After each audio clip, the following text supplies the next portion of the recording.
Culture, an unseen force in the world. Firstly, I'd like to acknowledge traditional landowners. Recording of this presentation is being held on the traditional lands of the Kubumeri people, and I wish to acknowledge them as traditional landowners. I would also like to pay my respects to their elders, past and present. So what is culture, and how can it be defined? These are simple questions for a complicated answer. So firstly, let's look at what the following three men have to say about culture. Schein is a former psychology professor, Enzensberger, a German author, poet, translator and editor, and Somerset was the fourth Baron Raglan, a title created by Queen Victoria in the 1800s. Edgar Schein says that culture is the way in which a group of people solves issues and reconciles dilemmas. Hans Magnus Enzensberger states that it is like dropping an Alka-Seltzer, an effervescent antacid much like Mylanta, into a glass. You don't see it, but somehow it does something. Finally, Fitzroy Somerset stated that culture is roughly anything we do that monkeys don't. So, what do these men mean? Schein's statement talks about how problems that arise are then solved by a group of people. Different groups of people look at problems and discover solutions in various ways.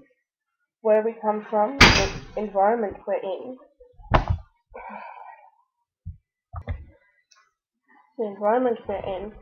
influence how we think of life and problems.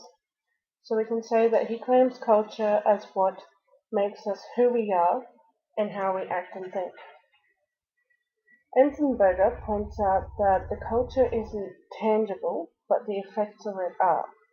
Cultures where people are required to cover themselves, like Islamic and Muslim cultures, have tangible cultural effects in their clothing. We don't see culture influencing us directly, we just see the results of that influence. Moving on to Somerset's statement, he claims that culture is a human-specific ideal, not extended to animals. Coming from the 1800s as he did, animals were seen as mindless beasts with no self-awareness or purpose. Humans, on the other hand, were civilized beings, and culture was one of the many things that separated us from the animals. However, in modern thinking, it could be said that animals do possess culture. Wild animals have a different culture to domestic animals. Dogs would have a different culture to cats. Abused animals are culturally different to pets treated as family. So modern thinking makes it possible to disagree with Somerset's statement.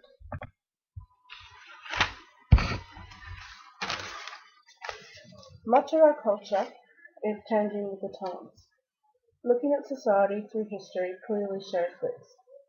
We have evolved from simple beings with simple desires to very complex beings with the ability to actually reach the stars, thanks mostly to the progress of technology.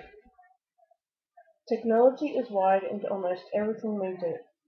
The simple technology of a pen gives us so much, from writing notes for study, drafting documents for work, to signing contracts that change lives.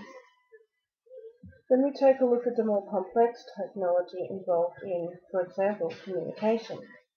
Where it once took weeks and months to deliver a single letter, we can now send an email or text in mere seconds and have a weekend barbecue organised in as little as 5 minutes. On holidays, we can keep friends and family updated with photos and emails without having to wait until we get home. As companies continuously discover new technology, our lives adapt to accept it, and our culture adapts along with it. Japan in particular thrives on technological advances with their companies like Sony and Panasonic. Their technology city, Akihabara, serves as a popular tourist destination as well. It has been stated that if the technology isn't in Akihabara, it doesn't exist yet.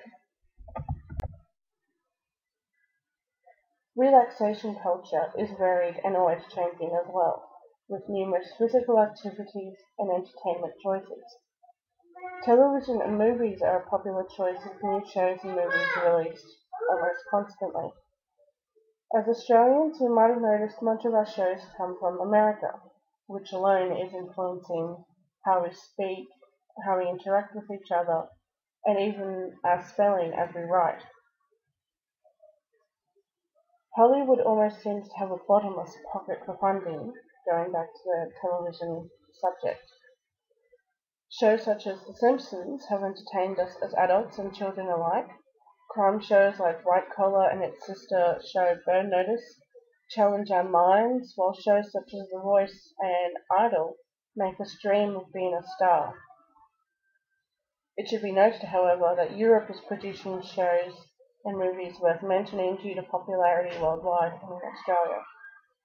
SBS brings many shows to us from around the globe. The United Kingdom in particular provides many entertaining shows such as the comedy of Little Britain, the automotive documentary style series Top Gear, and then there's Doctor Who, which has had an almost cult-like following since 1963.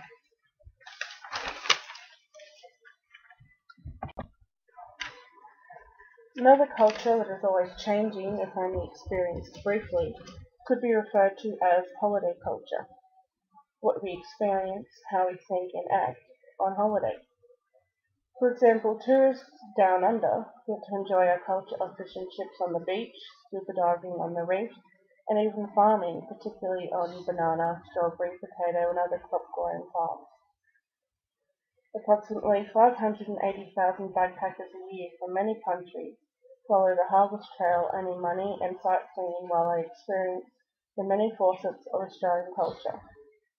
Australia is also quite popular with Asian tourists, with an estimated 600,000 Chinese tourists and 350,000 Japanese tourists each year.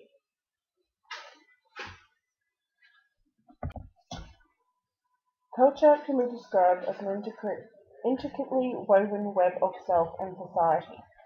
We make the culture as it makes us. Each country has its own culture. For example, Australia has its own general culture. Then within each country, different areas such as states and territories have cultures are different. For example, Queensland culture is different to that of, say, Western Australia or Tasmania. If we delve deeper, regions within those states differ culturally, like city, coastal towns, and rural regions. So to further display this, we can compare a rural farmer from outback Queensland to a person who lives in the city of Paris, France, and see how vastly their cultures are. We can dig even deeper to look at businesses, schools, and even family and individual cultures within that as well.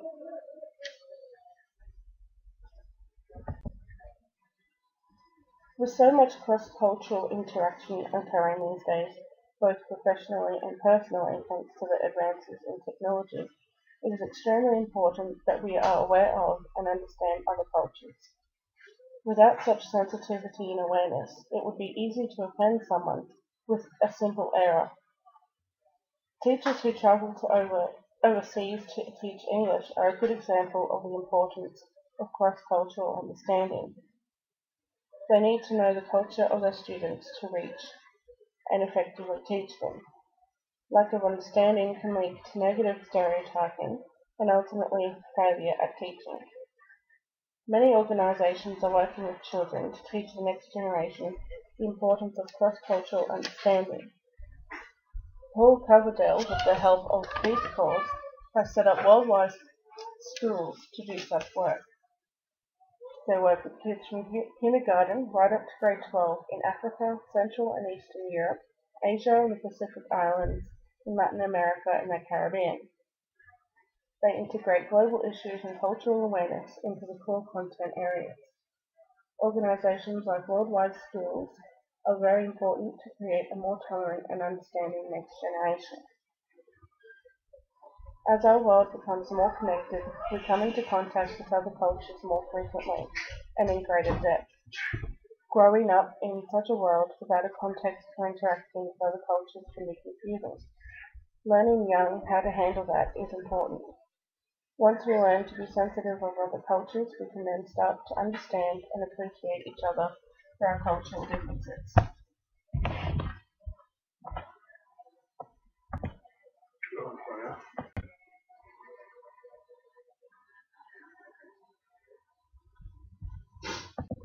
I need to read